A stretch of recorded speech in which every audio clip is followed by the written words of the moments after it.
Petang ni kita akan sama-sama mengikuti bengkel pemerkasaan Kebat 2.0 dalam pendidikan Islam. Sebenarnya kami ni bukanlah pakar nah. Kami ni kira orang pertama yang dapat di Kedah. Orang pertama yang dapat di Kedah, bukan di Malaysia. Jadi atas inisiatif Puan Arifah lah, Ustazah Arifah. Jadi kami rasa kami perlulah berkongsi pengetahuan ilmu yang ada sedikit sajalah, tak pandai pun. Kita first time dapat, lepas tu tengah-tengah lah juga. Bukanlah kata orang cakap, tak cakap. Nak abang tu apa, tak pergi tanya. Rasanya tak kerti juga sebenarnya benda baru kan. Baru tak baru sebenarnya bukan baru pun. Ada dalam panduan pelaksanaan Kebat. Jadi untuk slot yang pertama ini fokus kami lah adalah berkaitan dengan item, pembinaan item untuk soalan Kebat. Manalah nak tahu nanti ni kot ada di kalangan kita yang boleh buat soalan Kebat. Jadi kita bagi jugalah pendedahan berkaitan dengan item Kebat. Walaupun soalan tingkatan 4 dan 5 law ni kebanyakannya disediakan oleh Jurulatih Negeri kan, melalui majlis penentu. Tapi mana nak tahu kod ada bakat-bakat yang terpendam dekat ustaz-ustazah ni teringin nak buat soalan Kebat 2.0 kan, nak buat dekat anak murid sendiri lah. Boleh, tak ada masalah, nak try kan. Jadi kita kongsilah sedikit berkaitan dengan pembinaan item Kebat, soalan Kebat lah. Baik, sebenarnya kami dapat pendedahan berkaitan dengan Kebat 2.0 daripada Ustaz Muhammad Sufi bin Muhammad Su. Bila kami dapat itu pada 27 April. Siapa Ustaz Muhammad Sufi ni? Mungkin ada di kalangan kita yang kenal. Kita nak dapat dia pun payah jugalah, nak dapatkan dia untuk bagi pendedahan. Sebenarnya masa kami ada buat lawatan pendedahan aras ke Pahang bulan 4 itu, di Pahang masa dia sebut Pahang tengah train soalan Kebat 2 markah. Jadi kami ni tengah kan tengok macam tu lah kami tu. Dia tengah tapi tak kuat lah lawan bisik dengan kawan sebelah lah. Tak hebat lah kita tu, tak tahu. Memang tak tahu Kebat 2 markah kan. Tapi buat muka pandai lah kan. Angguk-angguk macam tu lah. Sebenarnya tu lah kali pertama dengan Kebat 2 markah. Memang tengah-tengah Kebat dia dah Pahang dia nak train dah. Soalan dia pun dah siap dah Kebat 2 markah. Jadi rentetan daripada itulah Kok Selehah kita lah, JU, mantan JU, dia ambil inisiatif untuk panggil Ustaz Muhammad Sufi ni mai bagi. Sebab Ustaz Muhammad Sufi ni adalah salah seorang daripada panel penggubah soalan. Jadi berbengkilah kami selama 2 hari di BPD Kulim Bandar Baru. Macam nak pecah kepala lah kan. Sebab dia kena buat juga soalan Kebat, kena buat. Sebab tu kami hari pertama dia bagi item saja. Hari pertama sehari item saja. Jadi kita main ni nak pergi setengah jam ni. Jadi sok tanya saya tanya ringat kan. Tak usah tak payah cuba faham lah kau ni kan. Baik, kita teruskan lah. Baik, biasanya lah yang ni adalah standard lah. Standard format pendidikan Islam, kertas pendidikan Islam SPM KSSM. Okey. Ni nak orang ni mana dia lampu dia dah. Buat. Ni lah. Ni semua kita tahu ni, tapi Ustaz Sufi itu dia highlight kan jenis item ni. Subjektif, respon terhad, respon terbuka, subjektif berstruktur. Kita biasa guna perkataan apa? KBKK. Betul? Kan soalan KBKK, soalan KBKK. Baik, law ni tak pakai dah soalan KBKK. Dia pakai apa? Respon terhad, respon terbuka, soalan subjektif berstruktur. Dan kalau kita pasal soalan SPM tahun lepas, satu kejutan jugalah kan. Tahun tak sebelum tu pun terkejut juga. Tahun lepas lagi terkejut. Pasal apa? Pasal apa terkejut? Tak terkejut? Kami yang terkejut. Pasal apa terkejut? Pasal tadi tak boleh tanya soalan lah. Tengok pasal dia tanya. Kita pula kita tanya. Kita terkejut pasal ada 10 soalan kebat. Dan soalan KBKK yang kita nak sebut KBKK tu ada satu soalan kesan kan. Satu soalan saja. Yang lain tu adalah soalan respon terhad, respon tertutup. Maksud lepas tu dia bagi aspek tertentu sosial apa semua kan. Itu respon terhad. Respon terbukanya telah digantikan dengan soalan kebat. Dan tahun 2025 dia soalan kebat dia adalah 50%, sama dengan 50 markah untuk 2025. Okay. Yang tu yang terkini setakat hari ini yang Ustaz Muhammad Sofi beritahu. Setakat hari ini dia kata 50%. 50% ada berapa soalan? Mungkin 10 soalan juga, tapi dia ubah 2 dan 4, bukan 4 saja. Ni tadi musuh kebat tu. Baik, konstruk 5 soalan masih lah. 5 soalan dengan 100 markah, masih lagi jawab semua soalan. Kita sebut ilah sekali lagi kan. Konstruk, mengingat dan memahami, mengaplikasi, menganalisis, menilai. Jadi duduk kat sini lah nanti kebat ni. Dia banyakkan di sini. Mengingat dan memahami ni soalan yang istilah apa pakai itulah kan. Okey. Lepas tu dia punya aras kesukaran rendah, sederhana, tinggi masih sama. Masih sama. Cuma dia ubah soalan hebat sajalah. Baik, kita akan masuk berkaitan dengan pembinaan item lah. Baik, apa dia item? Item tu tanya saya jawab apa? Perkara atau alat yang digunakan untuk mendapatkan respon daripada murid sebagai evidence hasil pembelajaran. Item ni soalan lah kan. Kita tanya budak dan budak kena jawab. Itu standard lah kan. Konstruk ni lah. Konstruk ni dia sebenarnya banyak slide dia 50 lebih. Tapi kita pilih yang bagi yang kesesuaian lah. Yang berkaitan dengan bengkel hari ni. Kalau nak bagi semua tu lah kena buat 2 hari lah kan. Buat 2 hari. Buat petang ni pun kita pening kepala kan. Lepas tu buat dicek tu pula. Payahnya nak main kan. Tak apa lah tak mana pun. Jam lah apa macam-macam lah. Bila petang kan. Petang macam tu lah. Baik, konstruk. Apa dia konstruk? Konstruk ialah perkara yang hendak ditaksir, merupakan dimensi manusia berbentuk konkret seperti tinggi dan berat, atau yang berbentuk abstrak seperti pengetahuan, kemahiran dan sikap, yang cuba dibangunkan atau diperkembangkan melalui hasil pembelajaran sesuatu mata pelajaran. Konstruk mesti dikenal pasti berdasarkan dokumen kurikulum. Jadi apa yang lembaga tanya kita dalam soalan-soalan sebelum dan akan datang, dia pun bukan reka. Suka kami tanya apa pun tak. Dia ikut DSKP. Dan saya pun bawa mic dah tengok buku kebat ni. Sebenarnya betul. Ada dalam ni. Ada dalam ni sehingga 8 markah.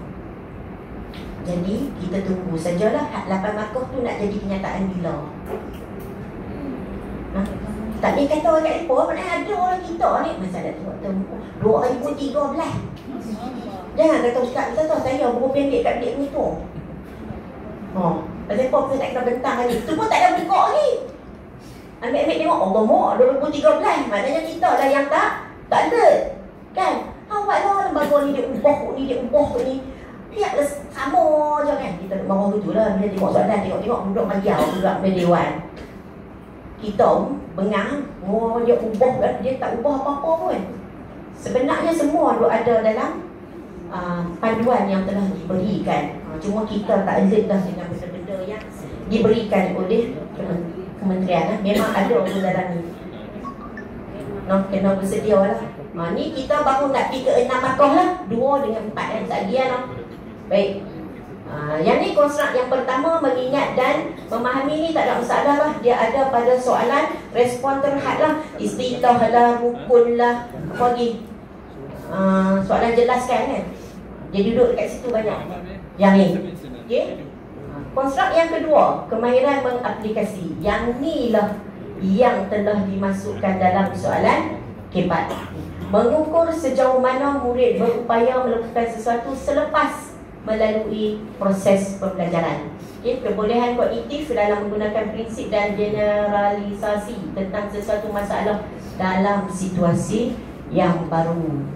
Yang ni lah yang pihak Kementerian cuba buat bagi advance kan. KPAT kan luar kotak, dalam kotak je kita. Konstruk yang ketiga ialah kemahiran menganalisis. Apa dia kemahiran menganalisis ni? Mengasingkan maklumat kepada komponen-komponen untuk memahami dan membuat perhubungan antara komponen. Kebolehan kognitif untuk memisahkan sesuatu set komunikasi kepada elemen-elemen dapat dilihat dengan jelas. Pernah dengar soalan KPAT analisis? Mana ada soalan KPAT analisis? Kita pun nama dia KPAT analisis. Tak ada KPAT analisis. Sebenarnya dia KPAT apa? KPAT yang menggunakan kata kerja analisis, kata tugas analisis. Tak ada KPAT analisis. Sama dengan KPAT apa tadi? KPAT kaitkan, hubung kait. Dia kita nak kata KPAT perkaitan, KPAT perkaitan. Tak ada KPAT perkaitan. Yang ada ialah kata tugas kaitkan. Itu satu. Jangan salah. Kita pun banyak orang tersesat kot, kena patah balik. Lepas tu orang tak kena pun analisis kan? Tak kena pun soalan analisis, tak kena pun. Mana ada. Okay. Kami pun baru sedar 27 bulan. Dia jadi betul lah. Ujung O kan, jalur A lagilah awal kan, O nak ujung. Tak apalah. Baik, yang terakhir, konstruk menilai. Menilai, apa dia menilai? Membuat pertimbangan berdasarkan kriteria yang spesifik. Jadi soalan KPAT kita akan berkisar kepada 3 konstruk tersebut. Menilai, aplikasi, analisis. 3 tu saja. Dia duk mengikut tu je. Jadi kita kena faham lah, kalau aplikasi, budak tu nak jawab macam mana. Kata tugas yang macam mana, jawapan dia nak ikut mana. Biasanya cara lah aplikasi kan, cara lah. Okay, baik. Yang ni jenis item subjektif. Ni pun kad juga ni. Jenis item subjektif. Okay. Item respons terbuka yang saya sebut tadi lah. Item respon terhad dan item berstruktur. Ini biasa yang ada dalam kertas soalan pendidikan Islam. Okay. Baik. Respon terbuka ni apa dia? Polikotomus. Dia kawan dengan dikotomus. Tak sah pening kepala. Poli ni maksudnya dia boleh jawab ikut skor dia. Kalau diko tu terhad, ada jawapan betul, kalau salah lah. Diko, dia lawan dengan poli. Polikotomus ni mengundang pelbagai kemungkinan jawapan daripada pelajar secara bertulis. Tak yang paling baru ni nak hafal terbentuk soalan tu. Sekali kita kata mai hafal ni pasal apa hak ni dia jadi macam ni, pasal apa hafal makah dia jadi macam ni. Nak hafal dia mai daripada bunyi lah. Tak ingat pun tak apa polikotomus tu. Sekali nak ingat polikotomus tu ya. Satu lagi apa? Dikotomus. Dikotomus tu apa pula? Terserah pilih pada. Okey, memberikan kebebasan kepada pelajar untuk merancang dan membentuk jawapan. Pelajar bebas mengemukakan idea, pendapat dan tanggapan mereka, mengorganisasi idea, membina hujah yang logis, membentangkan penilaian sebuah pemikiran yang kita katakan sebagai respon terbuka. Itu jawapan KPAT tu. Dia tak terikat kepada satu jawapan. Jadi kita mesti jawab macam ni. Kawan seorang kita duduk lah. Macam ni pun boleh. Siapa orang kata boleh? Kita duduk mahu tu kan. Hang jawab macam Ustaz dapat kan? Ustaz kan? Abang Ustaz Din kan? Tak nampak Ustaz Din kan? Itu guna Ustaz lah. Pati Ustaz Zah. Okey, baik. Yang seterusnya, darjah kebebasan tertakluk kepada keperluan tugasan, rancangan ataupun stimulus yang diberi. Jadi tak ada masalah. Jadi kertas soalan kita dia nak pergi ke arah respon terbuka tu banyak lah. Pasal apa? Pasal budak kita dia suka jenis tu. Dia nak jawab ikut sekolah dia lah. Tapi kita kena pastikan lah berkaitan dengan soalan. Okey, item respon terbuka juga mengundang pelbagai kemungkinan jawapan daripada calon. Okey, contoh, jelaskan 2 hikmah bersikap benar terhadap diri. Ini boleh goreng tak? Boleh goreng? Boleh goreng. Jajak duduk lah. Kita boleh bagi jawapan yang sesuai tak? Ataupun jawapan hikmah ini terikat. Terikat ke tak jawapan hikmah? Tak terikat. Hikmah ni tak terikat. Dia bukan respon terhad, dia respon terbuka. Dia bukan soalan yang mesti jawapan duduk dalam buku teks hang kena kata lagu ni. Bukan. Dia adalah respon terbuka. Okey?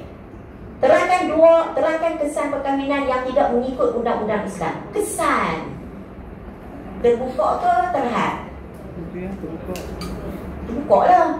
Pasal kesan macam-macam boleh jadi. Kalau dia faham dekat perkahwinan, dekat keluarga ke, dekat masyarakat ke, dia boleh jawab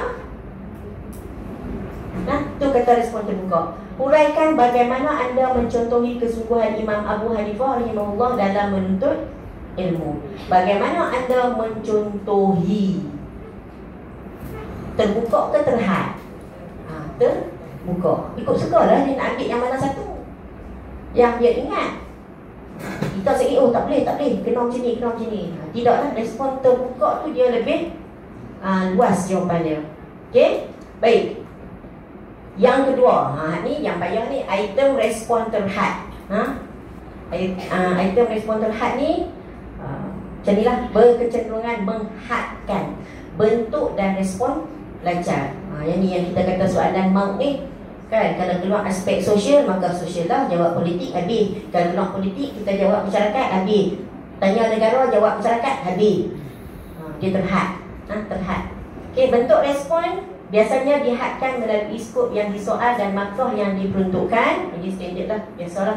Panjangnya respon adalah bergantung kepada ruangan jawapan yang disediakan. Yang ni subjektif lah kan. Kita pakai test pad. Test pad kita banyak lah jawab P dan skor. Baik, biasanya item ini memerlukan pelajar memberikan respon dalam satu frasa atau satu perenggan. Okay, dengan menghadkan bentuk dan panjangnya respons pelajar, pemakahan lebih terselaras dan dapat meninggikan kepercayaan. Okey, tak payah pening kepala. Baik, kita tengok yang seterusnya. Lain ngantuk ke apa?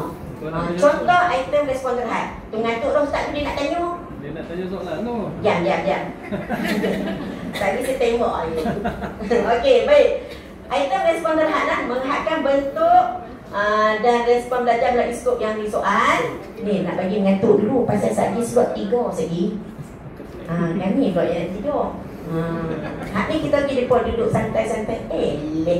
Kan? Ini je nak habis. Tak apa ni baru biar tengok. Kan? Ada 3 slot tau. Tak tahu nak boleh kopong ni. Baik. Kata tugas, jenis, syarat, contoh. Ini adalah contoh item respon terhad. Nyatakan maksud sembelihan. Boleh tak jawab skor? Memang tak boleh lah. Senaraikan 2 rukun haji. Lagi jelaskan cara pembahagian daging korban. Boleh ke rekod? Tak boleh kan? Ini item respon terhad. Jawapan dia duk kata hat tu, maka hat tu lah dia kena jawab. Selain daripada tu tak boleh. Baik, yang ketiga, item berstruktur. Mengandungi satu siri soalan yang berkaitan antara satu sama lain berdasarkan satu rancangan tertentu. Okey, rancangan dia apa dia? Boleh terdiri dari pelbagai bentuk seperti petikan, gambar foto, peta, grafik, jadual, data dan sebagainya. Okey, item berstruktur juga mengandungi beberapa item pendek yang didasarkan kepada sesuatu tajuk atau kemahiran yang telah ditetapkan. Dan respons pelajar adalah terpandu dan terhad. Soalan berstruktur membantu calon mengeluarkan jawapan secara berperingkat dalam menyelesaikan sesuatu masalah yang dianggap kompleks. Okey, yang ni yang biasa kita tengok. Ni lah soalan kita. Dia bersutur, dia duduk tang ni. Ni stimulus dia ni. Nifak ialah berpura-pura melahirkan keimanan sedangkan hatinya kufur kepada Allah SWT. Daripada stimulus ni dia boleh bagi 3 soalan. Dan tak mustahil nanti stimulus ni, daripada stimulus ni soalan nombor 3 dia akan jadi kebat tau. Nanti kita kata soalan kebat wajib ada stimulus. Tak ada stimulus pun. Stimulus dia duduk tang mana? Stimulus dia duduk di atas ni, bersutur tau. Jadi dia kata, buatlah yang pergi buat soalan tak pernah dibuat orang ni. Ayat kita tu kan, bila budak kita tak boleh jawab, tak pernah jumpa pun soalan macam ni. Nah, kalau ada nanti jangan terkejut. Tu yang mai, siapa tak mai dengan ni memang berhenti lah. Tadi dia buat ajaran sesat kat dalam murid dia. Kan? Dia tak tahu tau. Tak ada ngamput dia lewat ni. Ada lah nanti stimulus duk ada ni, soalan yang ketiga ni soalan kebat. Apa tu ni tu tak libat kata soalan kebat mesti ada stimulus. Tak ada apa stimulus, mana? Ni. Okey. Nah. Tu yang saya lagi surat 3 tu jaga. Good. Baik, seterusnya contoh. Okey. Item berstruktur. So sini saja stimulus dia, soalan ada berkaitan dengan rasuah lah. Tak ada masalah lah, ni memang cekak dah. Pejam mata, orang kalau mangkit orang tanya boleh jawab. Betul tak? Apa maksud rasuah? Tanya mata boleh jawab. Ni lagi contoh soalan subjektif berstruktur. Kan? Memang kita biasa tengok lah. Cuma kadang-kadang kita ni tak link.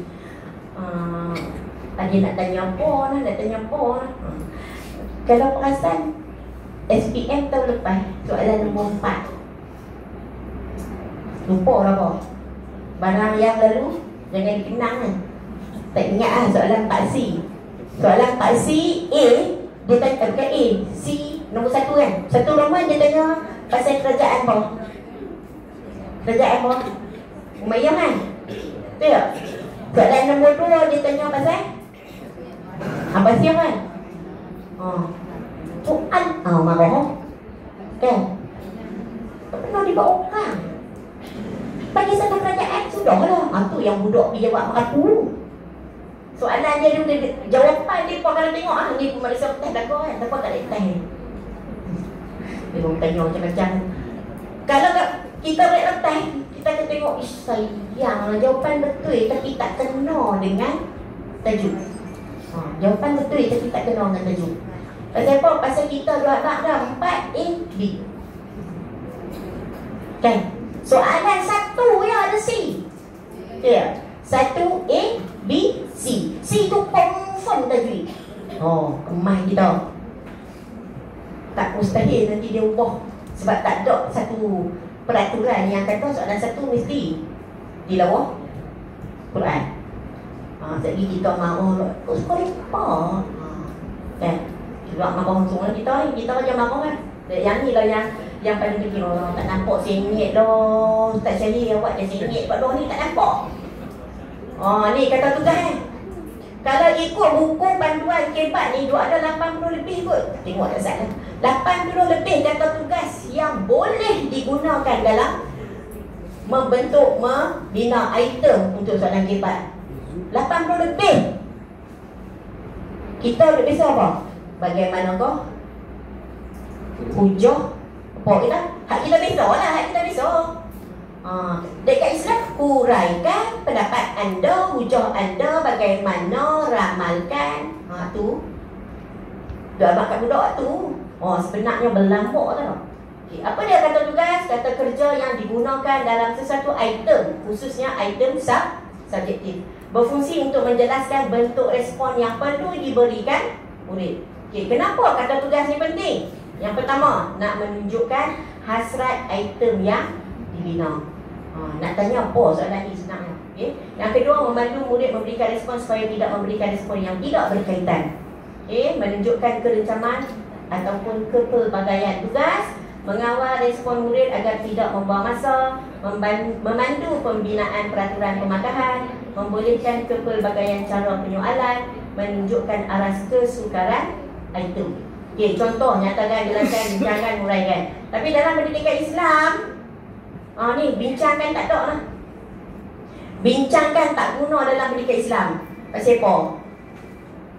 Markah kita berapa? 4 ya, paling banyak. Tak ada nak bincang. Kena titik ya. Jadi dia tak guna kata tugas, bincangkan. Nanti ustaz-ustaz kalau balik buat soalan dekat sekolah, jangan bubuh soalan, jangan bubuh kata tugas, bincangkan. Tak guna. Pasal tak sesuai. Dia 8 markah dia okey. Kalau main kebat 8 markah masuk ni, kita kena guna, boleh guna bincangkan. Baik.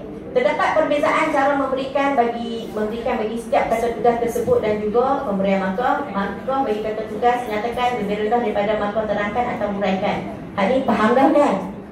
Tapi saya agak tertarik yang itu masa KPP kat Bulim tu. Soalan jelaskan. Kita selalu confuse kan? Soalan jelaskan 2 markah, soalan jelaskan 4 markah.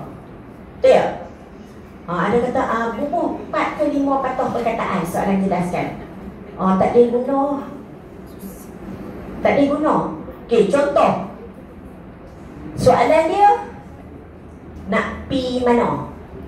Jelaskan hang nak pi mana. Lepas tu kita jawab apa?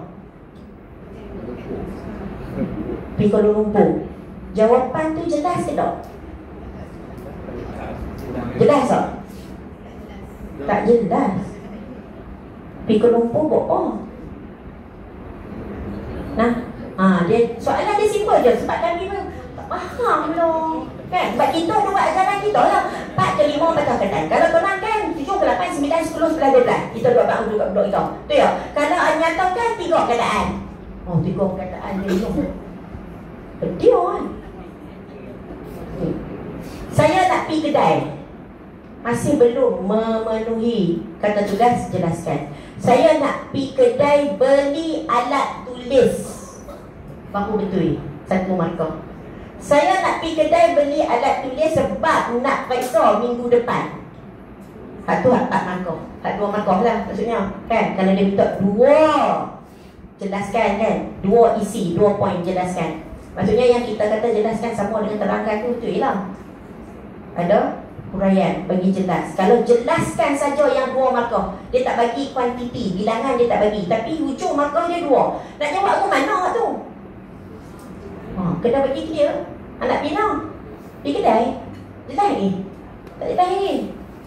Pergi kedai beli yang opok, baru.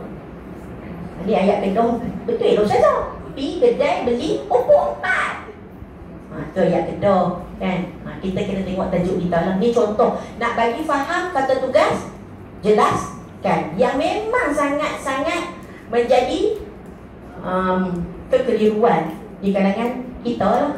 Lalas sekali apa-apa hang jawab je macam terlangkai tu. Kita tahu tu kat budak kita. Tapi kan bukan dia nak potong markah. Boleh lah, boleh buat lagu tu. Tapi pengetahuan kita, tidak? Pengetahuan kita. Kalau dia pun tanya kita nak kata pok, suruh tanya. Siapa yang banyak bertanya, bungkuk mula telak ke kata. Memang kat budak kan. Okey, baik. Ni lah kata tugas. Kata tugas untuk kebat. Untuk pendidikan Islam lah. Okay, apakah? Dia bagi siap-siap ni respon. Nak apa ni? Kalau apakah kita kena bagi apa? Memberi maklumat yang khusus dan spesifik. Apakah? Bagaimanakah memberi penerangan tentang cara ataupun keadaan ataupun langkah. Ni bagaimana kan? Biasa dalam soalan kebat kita ni, jawapan kita mesti berkaitan dengan cara, keadaan, langkah. Antara menilai aplikasi dengan menganalisis. Agak-agak lah konstruk yang mana satu? Kalau jawapan memberi penerangan tentang cara, keadaan, langkah, agak-agak konstruk nak mana satu? Aplikasi ke, menilai ke, menganalisis ke?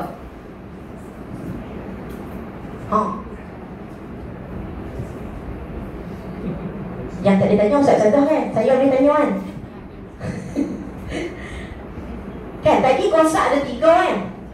Aplikasi, menganalisis dengan menilai. Okey, kalau kata tugas dia ialah bagaimanakah, budak tu kena jawab macam mana? Nak kena bagi tentang cara, keadaan, langkah. Jadi konstruk yang sesuai untuk soalan bagaimanakah ini, adakah analisis, adakah aplikasi, adakah menilai? Pandai. Sikit kan tu kata pandai dah. Tu susah tanya. Saya tanya tak apa. Aplikasi lah. Soalan berbentuk aplikasi. So kalau ada kata tugas, Allah mau kembali. Kalau ada kata tugas bagaimanakah, kita tahu dah lah budak tu saya mesti kena jawab ke mana. Aplikasi. Cara nak buat macam mana. Lepas tu dia tanya bagaimana. Okey. Baik. Seterusnya bezakan. Bezakan tak ada masalah lah. Kita cakap dah. Bilakah pun tak ada masalah lah. Okay, bincangkan. Ini yang saya sebut tadi kan. Bincangkan kita tak guna dalam akibat pendidikan Islam. Pasal tak ada nak bincang kena titik 4 titik, 4 titik ke 3 titik ke. Ikutlah kaedah Ustaz-Ustaz buat kat sekolah tu macam mana. Dia tak berdosa pun kan. Sama macam dengan garis. Garis 1, garis 2, garis 3 kan. Bila budak nak jawab kan, Sakit panggil mana dia kata garis 1, panggil penceramah dia kata garis 2, dia kata garis 3. Ikut Ustaz-Ustazah di sekolah lah garis itu. Pasal apa? Pasal kita nak tulis nombor soalan dengan mudah. Saya budak nak buat apa nama, semak kan. Dia dah jawab nak semak balik jawapan tu. Dia tak kata semak-semak tu ada berapa ni. Dah lah kalau jawapan tak tulis. Lepas tu dia pun silap tu. Yang silap masuk nombor. Tanya maksud berdikari, dia pergi jawab dekat 3B. Contoh 3B1. Pasal apa? Tak ada kepala jawapan. Nombor soalan pun tak tulis. Ikut dan ni, ikut tangan kosong ni mari. Okey? Tu teknik lah. Teknik lah. Okay. Buktikan, menyatakan kebenaran dengan dalil, contoh, fakta sebagai sokongan. Buktikan hujah anda. Okay, selalu macam tu kan.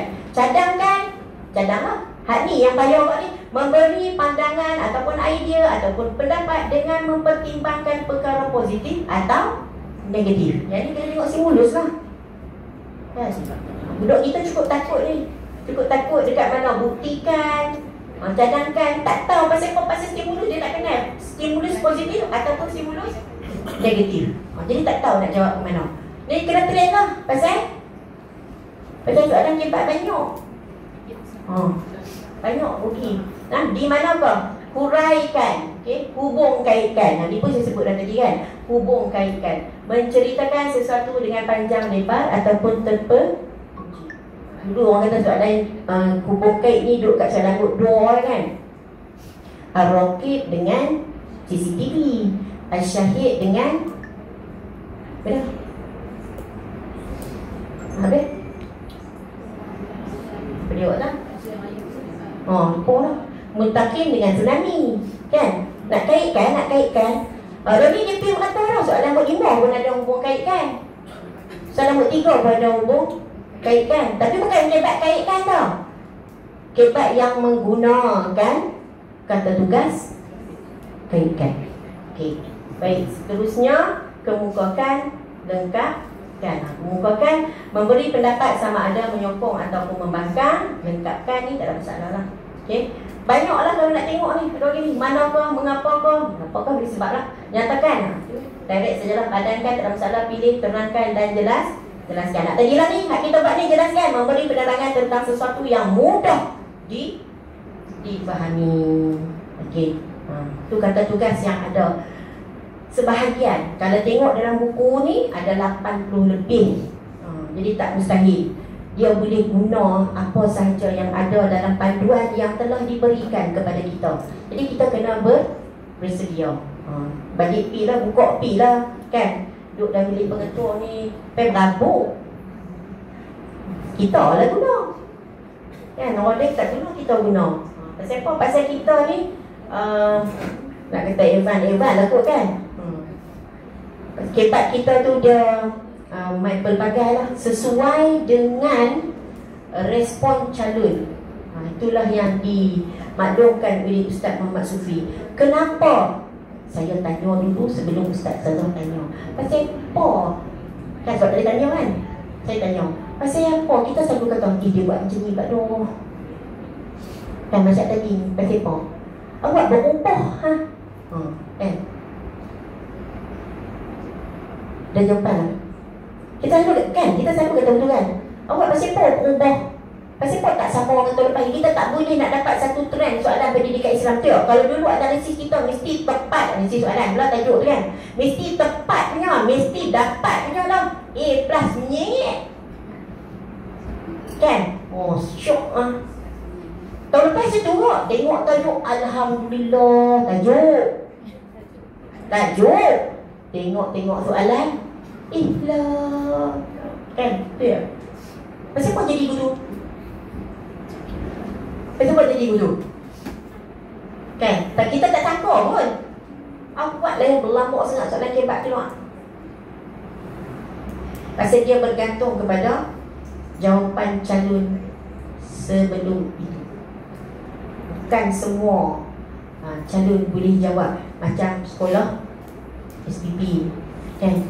Kalau ikut tadi item yang kita sebut, item ni dia ada banyak tau. Sesuai adil, sesuai masa, sesuai tempat. Ciri-ciri item yang baik sesuai adil. Dia kena tengok no, orang asli tu dia reti ke kalau kita tanya soalan yang jargon.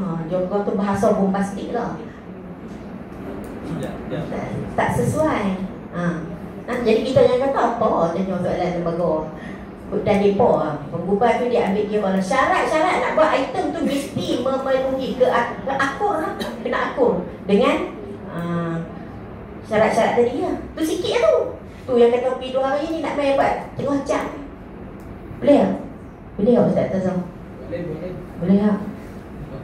Kok dah balik training kan. Ustaz ni kalau training nak buat soalan malam ni boleh tak? Kan untuk dapat idea saya balik nak buat. Okay? Biar lah. Sedot saya biar lah ujung lah. Dia sekejap. Kan? Dia pula hebat. Ni bukan apa ni. Ni set induksi. Set induksi untuk Ustaz Fakrul. Sedot yang kedua kan. Okay, ni sikit lah ciri soalan hebat. Sebab dia ada dalam surat ni. Saya sebut pilah sekali lagi. Ciri soalan hebat yang pertama mesti ada stimulus. Macam saya kata tadi, yang bersutur tadi, kalau kita duk pergi kata ni tak ada pun stimulus Ustazah oi. Tak ada lah pasal dia duduk dekat mana? Dia duduk dekat soalan di atas sekali nak. Hak bersutur tu. Isu yang sama saja dia nak tanya. Jadi dia takkan buat stimulus baru. Okey? Baik. Yang kedua, mentaksir pelbagai aras pemikiran dalam domain kognitif untuk memberi impak yang lebih besar. Yang ketiga, konteks bukan lazim, menggunakan situasi baharu di luar bilik darjah. Pengetahuan sedia ada dia memang ada dah. Surat tua tahu? Tahu? Tak kan? Kita tanya budak kita. Pernah tak dah? Pernah. Tapi nanti ada soalan hebat, dia akan suruh budak tu apply di luar daripada kebiasaan yang dia buat. Soalan hebat. Baik, yang ketiga, konteks bukan lazim, menggunakan situasi baharu. Macam dah. Tak ngantuk kan? Yang keempat, situasi sebenar dalam kehidupan seharian. Mencapai murid untuk menyelesaikan suatu masalah kehidupan sebenar dengan menggunakan pembelajaran daripada pelbagai disiplin. Lepas tu, sebagai seorang pemimpin, sebagai seorang ketua pengawas. Soalan akan main macam tu lah. Dan yang kelima, item tidak berulang. Item berbeza setiap tahun. Ada yang buat analisis. Nak dah tahun. Ada. Tapi tajuk sama. Soalan sama. Soalan tak sama. Soalan takkan sama. Kalau rajin balik pergi tengok lain. Kalau jumpa hak sama main pihak ni kita boleh pergi serang mereka. Tak berulang. Tidak berulang. Cuba tengok balik. Memang tak berulang. Walaupun tajuk dia sama. Okey. Item berbeza tentang menggunakan bahan yang melangkaui bahan buku teks, buku kerja, buku latihan dan lain. Itu ciri-ciri soalan hebat. Baik. Sudah. Alhamdulillah. Habis. Terima kasih. Untuk pembinaan item, itulah saya share sikit lah apa yang kami dapat di PPD Pilihan Bandar Baru itu. Untuk kita bina item, mesti rupanya bukan satu benda yang mudah kita nak buat soalan tu. Ada ciri-ciri yang perlu kita akur. Jadi cuma kita sebagai guru, kita carilah ruang dan peluang mengkaji. Mengkaji apa? Banyak isu yang ada di sekitar kita, tambah-tambah yang berkaitan dengan pendidikan Islam yang boleh diterapkan tu dalam pendidikan Islam. Tajuk batu kita kata jenayah. Kan? Berat sangat ni. Berat sungguh duduk dalam konteks. Bawa tak larat. Kan? Berat, kita kata berat. Tapi sebenarnya dia berkaitan dengan kehidupan seharian. Okey. Boleh Ustaz Syazah? Ada soalan tak? Ada soalan tak? Ada lah. Bahkan tak berjanji tu orang tanya kan? Kan? Baik, dengan ya Ustaz. Orang kata jangan tanya, dia nak tanya juga. Ya Ustaz. Nak minta. Boleh bagi? Hand out. Boleh, tapi yang ni tak komplit dah Ustaz. InsyaAllah kita boleh bagi. Kena, kalau bagi ada syarat. Nanti kita minta buat soalan. Dan tak mau. Ada syarat nak kena buat soalan. Tak apa, biar lengkap dia kena buat soalan. Tak apa, boleh. Ilmu kita tak kena kita kongsi. Sebab kita dah dapat kebenaran daripada Ustaz Muhammad Sofi untuk share. Untuk share lah. Untuk kebaikan kita semualah, untuk sahabat kita Islam. Baik, dengan berakhirnya ada lagi soalan? Ustaz dia nak tanya? Sabarlah Ustaz, tak masuk lagi. Sabar. Tu intro tu Ustaz Yazid. Tak main lagi orang dia. Jadi kita akan kontak. Lepas dia dah surat intro. Ustaz dah dapat surat ketiga. So dia dapat soalan dah. Kan? Baik, dengan berakhirnya surat saya itu, maka selesailah untuk surat pembinaan item. Jadi saya mohon ampun dan maaf jika ada tersalah bahasa terkasar, melawak-lawak lah, tak ada melawak ni. Kapur pasal ngantuk petang ni, betul tak? Ngantuk sebenarnya. Pasal balik duduk rumah dah. Jadi sesungguhnya yang baik itu daripada Allah SWT, dan yang lemah dan kurang itu daripada kelemahan diri saya sendiri.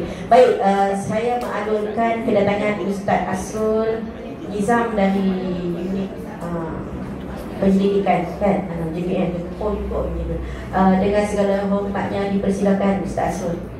Ustaz Asrul berkesempatan meluangkan masa dengan kita petang ini. Jadi bersyukurlah daerah pertama buat kita bang. Daerah pertama buat bingkit pemangkasan hebat. Baik, Assalamualaikum warahmatullahi wabarakatuh.